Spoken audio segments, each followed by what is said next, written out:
Another area school district has joined in on the opposition of eliminating a state tax. More on that, plus a new trail will soon be built in Santa Claus, what's going on there, and Jasper Chamber Director Nancy Eckerly is tonight's guest on Inform. All of that and much more is up next here on the 18 WJTS News.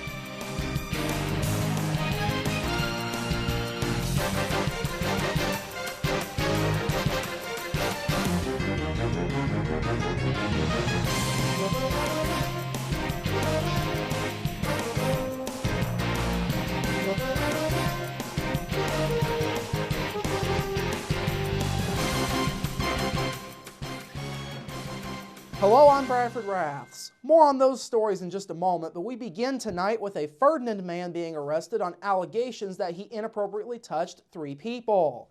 Jasper police received a report from Indiana Adult Protective Services about 2 male patients at Southern Hills Counseling Services that had filed a complaint. The complaint alleges that 54-year-old Martin Thomas inappropriately touched the 2 patients while he was a registered nurse at Southern Hills.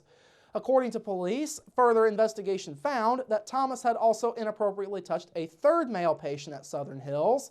Police say Thomas touched all 3 patients in the groin area in order to be sexually gratified, though the contact was unwanted by the patients. Thomas was taken into custody and was lodged in the DuBois County Security Center. He is facing battery and sexual battery charges. Police say the investigation into this case is still ongoing. Anyone who has any further information is asked to call the Jasper Police Department at 482-2255. Folks can also call the anonymous tip line at 481-COPS. DuBois County Sheriff's deputies are continuing their investigation into an accident involving a milk truck. Deputies say just after 11:20 yesterday morning, 31-year-old Jeremy Christian of Princeton was northbound on County Road 500 West, just south of State Road 64, with a milk tanker truck when he ran off of the east side of the roadway and into a ditch. The truck then listed over and became stuck in the ditch. Christian later told deputies he had blacked out and did not remember what actually happened. About $1,500 in damage was done to the tanker. The cause of this crash thus remains under investigation. Sheriff's deputies were assisted by Rookser Ford and Storks Sales and Service Commercial Towing. Turning to other news, yet another area school district has now voiced its opposition to the elimination of state tax revenue. Last night, the Southeast DuBois School Board signed a joint resolution with the Ferdinand Town Council opposing the proposed elimination of the business personal property tax in Indiana without replacing the lost revenue. The 4 DuBois County school districts would stand to lose more than $3.5 million combined. The Southeast District would lose $371,000 out of its budget, according to Superintendent Rick Allen. Allen says not replacing the lost money would have a strong effect on the district. That's going to affect computers in our computer labs, iPad 2s for our elementary students. That's what we're trying to save for and plan for. We're not against the elimination of personal property tax either. We're against them not replacing it with some other kind of revenue. As for the town of Ferdinand, they would stand to lose 18% of their budget should the revenue from the tax not be replaced. In other business, the board also approved purchasing a new bus to replace one of its older ones. The board approved a quote from Curlin Bus Sales at a total cost of $97,787. That cost includes $5,000 for a parts and service agreement. Allen says replacing buses is something that's done every so often as state law allows. Every so often we have a bus replacement plan that goes out about 20 years. Buses that are 12 years old or older, we're allowed through state rule to replace those, and so we're going to be purchasing a 72-passenger bus. In final notes, the board approved a bid for Section 2 of roof work at Forest Park Junior-Senior High School. Hedinger Roofing's bid for $213,000 was accepted after a bid from Preferred Construction was turned down due to them not having all of the necessary paperwork submitted. Heavy rains in November sped up the process for the roofing project, which had originally been slated to be done a couple of years down the road.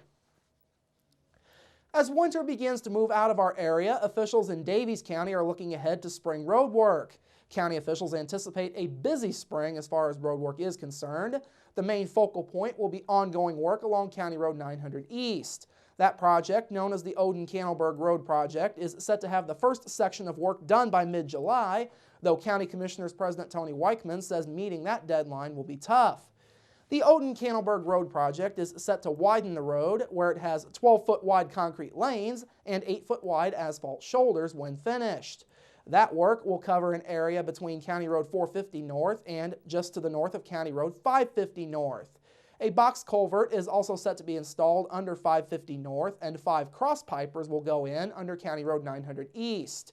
Now, that stretch of road is currently open to local traffic only. Truck traffic is currently being rerouted over County Road 650 East as a detour.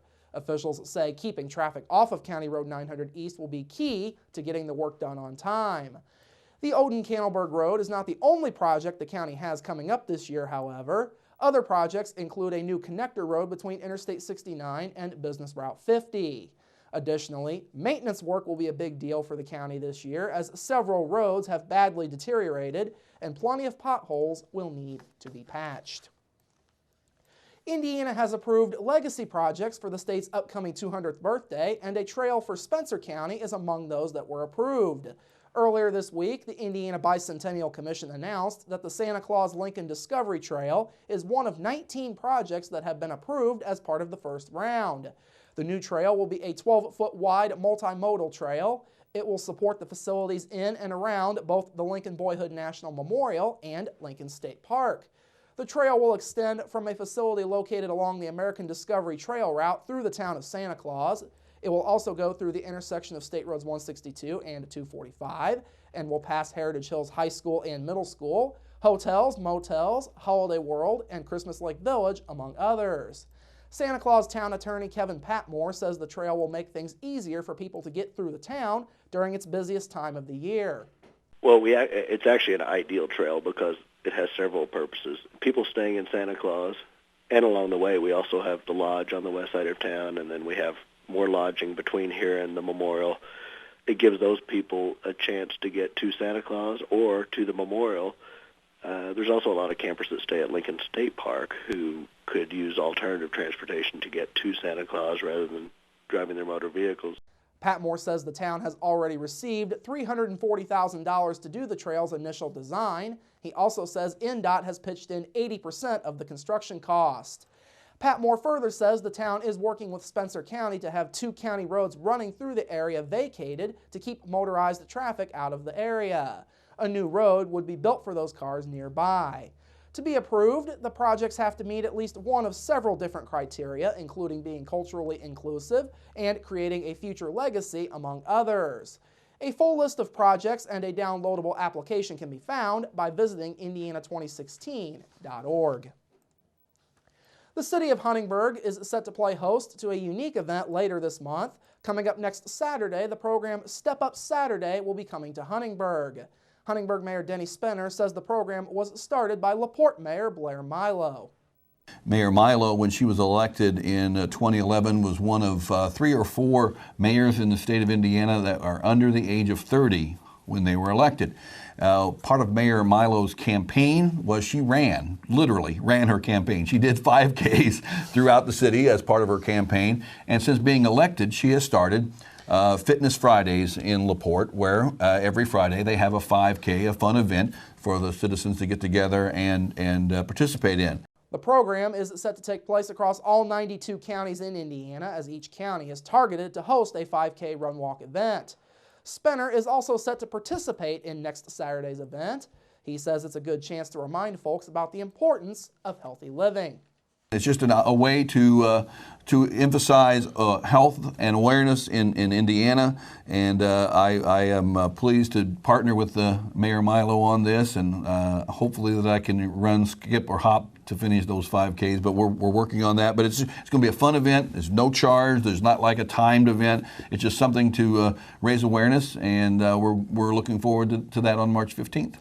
The event will begin at 2 p.m. next Saturday at Huntingburg City Park. Now, children and adults of all fitness levels are being encouraged to participate in the event. Times will not be recorded, as it is meant to be more of a social gathering. For more information, you can contact Huntingburg City Hall at 683-2211. Finally this evening, Indiana lawmakers have approved a number of bills, but they will try to settle some of the tougher fights during the 2014 legislative session later. The General Assembly gave final approval yesterday to measures that would improve state oversight of private bus inspections, help more veterans to enter teaching, and to grant excused absences for students that are attending the state fair. Lawmakers also created a task force to study long-term answers to the state's transportation funding troubles. Governor Mike Pence will now decide whether to sign those bills on his desk into law. Pence can veto measures, but vetoes are easily overridden in Indiana with a simple majority in either of the chambers. The major pieces of Pence's 2014 legislative agenda are still being debated. They include business tax cuts and a preschool voucher program. All right, coming up after the break, your local forecast, sports with Kurt Duxell, and Inform with Jasper Chamber Director Nancy Eckerly. That's all up next here on 18 WJTS News. Local people watching local people.